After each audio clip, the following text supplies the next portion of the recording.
quand on parle de nos proches, le plus haut degré, c'est nos parents. Dans le Coran, Allah Azza wa Jal, il a élevé les rangs des parents. On est dans la bienfaisance qu'on doit accorder à quelqu'un sur terre. Allah, il a élevé le rang de nos parents à son niveau. Subhanallah. Il y a plusieurs ordres dans le Coran. Il y a la prière, il y a zakat, il y a le jeûne du Ramadan. Il y a beaucoup d'interdits dans le Coran. Mais quand Allah Azza wa Jal a parlé des parents, à chaque fois qu'il mentionnait le tawhid, l'unicité d'Allah Azza wa Jal, et à chaque fois qu'il interdisait le shirk, qui est le pire des péchés, eh ben, le péché qui suivait, c'était les parents. Le shirk, c'est être ingrat envers Allah. Dans le Coran, Allah Azza wa Jal a dit وَقَضَى رَبُّكَ أَلَّا تَعْبُدُوا إِلَّا إِيَّهُ وَبِالْوَالِدَيْنِ إِحْسَانًا. Et Allah vous a décrété de n'adorer que lui, de ne rien lui associer et d'être bienfaisant envers les parents. Dans le verset Anishkur li wa liwalidayk, sois reconnaissant envers moi et envers tes parents. Quelqu'un va dire qu'il peut y avoir des situations dans lesquelles on peut se permettre de lever le ton devant nos parents, ou de les regarder avec un visage fermé, ou de leur soupirer au visage, ou de leur tourner le dos. Est-ce qu'il peut y avoir, on peut trouver une situation où je peux, dire ouais, au nom d'Allah, j'ai le droit de te faire ça. Zéro. La chose qu'Allah ne pardonne pas, c'est le shirk, bien sûr. Dans le Coran, Allah il dit Inna Allah la yaghfiru an yushraka bih. Allah ne pardonne pas à quelqu'un qui lui associe une autre divinité.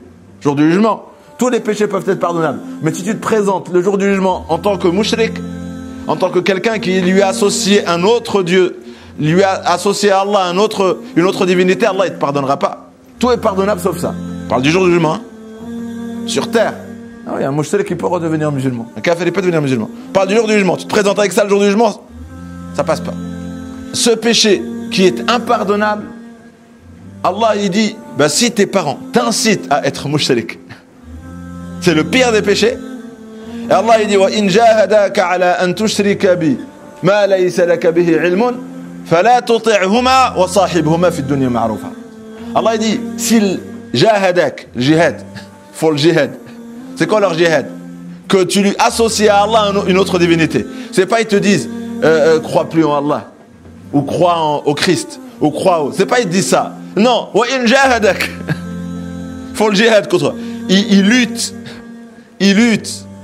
Ils te font la misère pour que tu abandonnes Allah et tu lui associes quelqu'un. Allah il dit, même s'ils font le jihad, ils font l'effort, ils luttent pour t'inciter à sortir de l'islam. Résiste, mais reste bon en leur compagnie. Même ça, Allah, il t'a pas permis de t'énerver avec eux. Dirais, au nom d'Allah, parce que tu m'appelles à devenir un mushrik, je te rejette, je te déteste. Tu n'as même pas le droit de lever la voix. Tu n'as même pas le droit de changer. Allah il dit wa sahibhuma fi dunya ma'rufa. Continue à être bon, continue à être respectueux, n'ose pas la voix, continue à rester agréable. Oui, mais Allah il m'incite à te... Il dit oui, ça, t'es pas obligé de devenir mushrik. Résiste. Il t'appelle, tu dis non. Il te dit fais ça, tu dis moi je vais faire ça. Même ça, ça ne te donne pas le droit de lever la voix, de leur manquer de respect, de leur tourner le dos, claquer la porte au nez. Là, on parle de kuffar qui s'incite à devenir kafir. Et malgré ça, Allah il dit sois bon. Ah, quand tu as affaire à un parent musulman, quelle excuse tu peux trouver? Même celui qui a un père ou une mère non musulmane et qui lutte pour qu'il devienne non musulman, Allah il lui dit sois bon. Ceux qui sont moindres que ça, qu'est-ce qu'ils ont comme excuse? C'est des sujets sur lesquels on doit méditer parce qu'on doit s'excuser auprès d'eux et auprès d'Allah de ne pas avoir été à la hauteur du verset et de l'ordre de Dieu qui nous est demandé d'être bon envers eux. Allah il dit tu dois avoir beaucoup de rahma, d'amour pour eux jusqu'à faire descendre tes ailes. Les ailes c'est quoi? C'est une métaphore pour décrire les épaules. L'oiseau, quand il ouvre ses ailes, il va en hauteur. Et quand il est ferme, il descend. Allah il dit, rabaisse-toi devant tes parents. C'est pas tu montes les ailes, tu vas en hauteur. Tu lèves la tête, tu sors le torse. Hein, non, et de l'humilité. Ça c'est l'amour que l'islam nous enseigne. Avec nos parents. Enfin, un compagnon, et il a dit au prophète sallam, j'ai porté ma mère sur le dos, j'ai fait tawaf, je l'ai pris ici, j'ai fait ça, j'ai fait ça, j'ai fait ça. Est-ce que j'ai été redevable envers ce qu'elle a fait pour moi? Il lui a dit, tout ce que tu as fait n'est même pas une contraction le jour de l'accouchement. Il lui a dit, wala zafra wahida. Le prophète sallam lui a dit quoi? Wala zafra. Tout ce que tu as fait là, est-ce que tu es redevable? Ça, c'est même pas la douleur d'une contraction le jour où elle a accouché de toi. Et là, tu dis, est-ce que j'ai été redevable? Ça veut dire, on ne pourra jamais rendre ce qu'ils nous ont donné. C'est ce que le prophète sallam a voulu dire. Tu es redevable envers tes parents sans aucune condition. C'est pas à condition qu'ils sont comme ça avec moi et moi je peux être comme ça avec eux. Non, il n'y a pas de condition. C'est pour ça qu'Allah a cité le pire des exemples. Il a cité la chose qui à nos yeux est la moins grave, leur soupir au visage. Il dit, t'as même pas le droit de leur dire ouf. Ouf, c'est soupirer au visage. T'as même pas le droit, je t'autorise même pas à leur soupirer au visage. Oublie les mots et les insultes. Et c'est choquant d'entendre qu'aujourd'hui, il y en a, il les frappe. Dites subhanallah, ici, oui, ici. Des mamans qui viennent se plaindre ici à la mosquée. Sont battus par leurs enfants. La dernière fois que je l'ai entendu, il y a 15 jours encore. Mon oreille, une maman qui me dit, mon fils rentre ivre, il me bat. Qu'est-ce que je peux faire? Qu'est-ce que je peux faire? Et on l'a déjà évoqué une fois sur le droit des parents. On a dit, tous les péchés, leur châtiment peut être repoussé. Sauf un, c'est ce qu'on fait à leurs parents. Allah, il punit immédiatement. C'est le seul péché. C'est un hadith. Tous les péchés, Allah, il peut attendre le jour du jugement pour te punir. Il peut ne pas te punir tout de suite. Il peut te donner un délai. Sauf un péché. Allah, il n'attend pas le jour du jugement. Il punit immédiatement. C'est si vous portez atteinte à vos parents. Il n'y a que cette chose-là. Allah, il peut pas... Je te laisse pas de chance. Surtout, je peux te laisser une chance. Sur ça, je te laisse pas de chance. Tu n'es pas redevable envers ceux qui t'ont tout donné. Maintenant, l'amour. Avec nos proches, c'est aussi l'amour envers nos liens de parenté. Vous savez, Ar-Rahim, dans la langue arabe, c'est les mêmes lettres qu'on retrouve dans Rahman Rahim. C'est vrai qu'avec la langue française ou les autres langues, on ne peut pas voir le lien. Mais vous connaissez tous les attributs d'Allah Azza wa Jal, et parmi eux, ce qu'on entend à chaque prière, Bismillah, Ar-Rahman, Ar-Rahim. Le miséricordieux, le clément, on dit l'amour aussi. Allah, il a créé ce lien. Quand il a créé l'humanité, il a créé ce lien qui s'appelle le lien du sang. Le lien du sang. On sait par l'ADN, par qu'on est lié, tel parent, telle famille, le lien du sang entre les frères et sœurs, les frères et les sœurs de lait, c'est aussi un lien du sang, parce que le lait, indirectement, c'est du sang. Quand Allah il a créé Ar-Rahim, il lui a donné le nom Ar-Rahim, qui est les 3 lettres qui font le nom Ar-Rahman Ar-Rahim. L'amour. C'est un lien encore plus fort, le lien du sang. Quand Allah il a créé Ar-Rahim, ce lien-là a eu l'intelligence de comprendre qui il était et ce qu'il allait subir. Ce qu'il allait subir, c'est-à-dire d'être mis sur terre et de subir quoi? Des personnes qui ne respecteront plus ce lien et qui couperont ce lien. Pour un rien. Et les liens aujourd'hui se coupent pour un rien. Une histoire d'argent. Une histoire de « il m'a pas appelé ». Une histoire de « il m'a pas visité ». Une histoire de « une fois je lui ai fait, il m'a pas fait ». Quand on écoute les histoires, tu parles de Rahim, rien ne peut briser Rahim. Même s'il est kafir, rien ne peut briser, même le kufr. Rien ne peut briser Rahim. C'est comme une chose que Dieu a créée, il nous l'a dit, il nous l'a confié, il nous a dit, vous n'avez pas le droit, vous devez la protéger et la préserver. Et le jour du jugement, vous devrez me rendre compte si vous y avez touché, si vous avez porté atteinte à cette chose qui est Rahim. Elle a parlé. Rahim a parlé à Allah. Quand il l'a créé, il a parlé.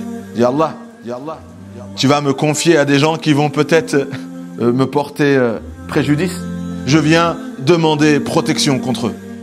Je te demande de me protéger. Je demande refuge auprès de toi contre eux.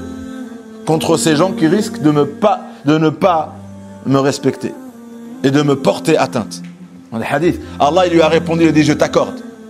Es-tu satisfaite? An asila man wasalaki wa an aqta'a man qata'aki. Qu'Allah nous pardonne. Es-tu satisfaite? Je décrète que celui qui préserve et maintient ce lien, je préserverai le lien entre moi et lui. Et celui qui coupe ce lien, je me coupe de lui. T'as entendu? Tu vois, quand il y a un de tes proches, tu dis, moi je lui parle plus. C'est pas t'as coupé avec lui, t'as coupé avec Allah. Parce que ça a été accordé. Ça a été accordé. Avant même qu'on existe, il a demandé. Il a fait une demande qui lui a été accordée de Allah. Et le prophète sallam nous l'a rappelé. Rien Rien ne peut autoriser quelqu'un à couper un lien de parenté. Aucune excuse. Comme on a dit avec les parents, pareil pour les liens de parenté. Quoi que tu fasses, on doit trouver une solution pour régler nos problèmes, mais on ne peut pas se couper. On est lié par cette liaison qui est très sacrée. Et après vient l'islam. Et là, il y avait déjà un lien très sacré, le lien du sang. Où Allah, il a dit, celui qui le coupe, je me coupe de lui. Et celui qui préserve cette liaison, je préserverai la liaison entre moi et lui. Après vient l'islam, et l'islam déclare que le lien du cœur est encore plus sacré que le lien du sang. Quand quelqu'un dit la ilaha illallah Muhammad Rasulullah, c'est sacré d'un degré supérieur que le lien du sang. Le lien du sang est déjà sacré, et le lien de la foi est encore plus sacré que le lien du sang. Quand quelqu'un dit la ilaha illallah Muhammad Rasulullah, rien ne peut vous diviser. C'est dingue hein, aujourd'hui quand on dit ça. Rien n'a le droit de diviser un croyant d'un autre. Aujourd'hui, juste parce qu'il ne fait pas la prière comme lui, juste parce qu'il ne tient pas les mains comme lui, juste parce qu'il ne s'habille pas comme lui, juste parce qu'il n'a pas les mêmes références religieuses que lui. Mais c'est marqué où ça? Que ça pouvait te permettre de couper avec moi. Aujourd'hui, je vous le dis, c'est choquant. Mon expérience personnelle. Il y a des personnes, parce qu'il y a une petite différence dans quelque chose, il ne te dit pas salam alaikum. Ou il ne veut même pas t'écouter. Je ne veux même pas savoir ce que tu penses. Pourquoi? Parce que tu ne penses pas comme moi, tu n'es pas de ma même tendance, j'ai même pas envie de savoir qui tu es. J'ai même pas envie de te dire salam alaikum. J'étais à Vendreux. Je suis né là-bas, j'ai grandi là-bas. Et il y avait des frères, c'était salam alaikum. Le jour au lendemain, il n'y a plus salam alaikum. Pourquoi? Parce qu'il commence à lire des livres et je ne pense pas comme lui dans la lecture de ses livres. Je te dis plus salam alaikum. J'ai fait quoi? Il me dit ouais, parce que tu n'es pas sur la sunna. Je dis d'accord, mais c'est pas... Tu ne vas pas me sortir de l'islam. Je suis un musulman. Le droit d'un musulman vers un musulman, tu le vois, tu dis salam alaikum. Si je suis malade, tu me visites. Si je meurs, tu pries sur moi. Et il y en a aujourd'hui, pour un rien, il ne dit plus salam alaikum. Et pour un rien, il ne te visitera pas. Il ne te sourit jamais. Je crois le seul sourire qu'il accorde, c'est à quelqu'un qui pense comme lui. Non. La ilaha illallah Muhammad Rasulullah. C'est ce qui nous unit tous. C'est ça qui va dans la tombe. Et c'est sur ça que tu te présenteras devant Allah le jour du jugement. Pas sur tes références. Et pas sur ce que tu as envie de comprendre de l'islam. Rien ne peut diviser notre communauté tant qu'il y a Muhammad Rasulullah. Rien ne peut nous diviser. Et rien ne doit nous diviser. Et donc si quelqu'un a ce comportement-là, il trahit la sunna. Il trahit la sunna. Parce que l'islam, c'est pas un mouvement islamique. Parce que les mouvements, il y en a des centaines. C'est pas le fiqh. Parce qu'il y a beaucoup de savants de jurisprudence. Et la divergence, elle représente rien devant la liaison qu'il y a entre nous à travers là et Allah sur l'unicité d'Allah Azza wa Jal. Et on reconnaît Mohammed sallallahu alayhi wa sallam en tant que prophète. Ça te suffit mon frère. Ce qui suit. Mais ne remet pas en cause la clé de l'islam. La ilaha illallah Muhammad Rasulullah sallallahu alayhi wa sallam. Et donc, Allah il a rendu cette liaison encore plus sacrée que déjà le lien de parenté. Après, il y a la liaison entre frères et sœurs, qui est un deuxième droit. Parce qu'on sera jugé sur les plus proches d'entre nous. Et après, la liaison avec les tantes, avec les oncles. Pour revenir à un point qui est très négligé par notre communauté. Je vous dis sincèrement, on est dépassé sur la relation homme-femme dans l'islam. Pourquoi je dis on est dépassé? Parce que c'est des sujets qu'on aborde dans les Jumu'ah. Sur une année, ce sujet va revenir une dizaine de fois. Dans les conférences, ce thème il est choisi pratiquement tous les ans dans une des conférences. Dans les rappels, on le rappelle. Et ça ne rentre toujours pas dans notre communauté. Notre nature, notre ego nous dirige au sein de notre couple. Et on laisse les valeurs et l'enseignement de l'islam rester une théorie, un beau cadre, quelque chose qu'on prononce le jour du mariage ou qu'on donne dans les cartes. Qu'Allah descende entre vous l'amour et la miséricorde. Et on met le verset et on le récite le premier jour du mariage. Et après, dans la pratique, il n'y a pas d'amour. Dans la pratique, il n'y a pas d'amour. Pourquoi? Parce que déjà, les hommes pensent que c'est une faiblesse. On a abordé, il y a quelques mois, une conférence sous le thème « Un prophète romantique ». Et le terme, il avait été volontairement choisi pour sous-entendre que la romance, elle ne vient pas de l'Occident. Vous savez, quand on dit romantique, on pense que c'est dans la culture occidentale, il faut être romantique. Et l'islam, sinon, il faut être froid. Qu'il n'y a rien. En termes d'amour et d'affection, il n'y a rien. Et on avait développé, amené tous les hadiths dans le rapport qu'avait le prophète sallallahu alayhi wa sallam avec ses épouses. Et on dit voilà, est-ce que la romance d'aujourd'hui, elle fait le poids? Elle fait pas le poids. Elle fait pas le poids. Comment le prophète sallallahu alayhi wa sallam était avec ses épouses. Et aussi les femmes considèrent que ça peut être une faiblesse, ou être trop dans l'amour, c'est être soumise. Être trop dans la servitude, c'est être soumise. Et après, il y a cette paranoïa de je ne veux pas en faire trop, sinon ça veut dire que. Chez l'homme et chez les femmes. Qui a tracé ses limites? A choisi de mettre des limites. La servitude, elle doit être chez l'homme, elle doit être chez la femme, sans limite. La sunna du prophète sallallahu alayhi wa sallam, quand on étudiait les hadiths, Aïcha radhiyallahu anha, elle disait Kana fi khidmati ahlihi. Il était à notre service. Oui, il était à mon service. Oui, il me faisait le balai. Oui, il pouvait laver le linge. Oui, il pouvait faire à manger. On ne parle pas que du prophète sallallahu alayhi wa sallam. Les sahaba qui l'ont utilisé comme modèle et qui sont changés. Parce que les sahaba avant, dans leur culture, c'était des grands machos. La femme, elle n'avait pas de valeur avant l'islam. La femme, c'était une servante. L'islam a appris que dans la servitude, c'est une tâche et un devoir que l'homme a à l'égard de la femme et que la femme a à l'égard de l'homme. Il n'y a pas de 50-50. Vous savez, les protocoles de 50-50. C'est mon tour, c'est ton tour. Il n'y a pas ça dans l'islam. Celui qui peut aider, il aide. Celui qui peut faire quelque chose, le fait. Et il n'y a pas c'est moi, c'est toi. Il n'y a rien. L'islam, par rapport à ça, il enseigne une chose. C'est la servitude. C'est la servitude.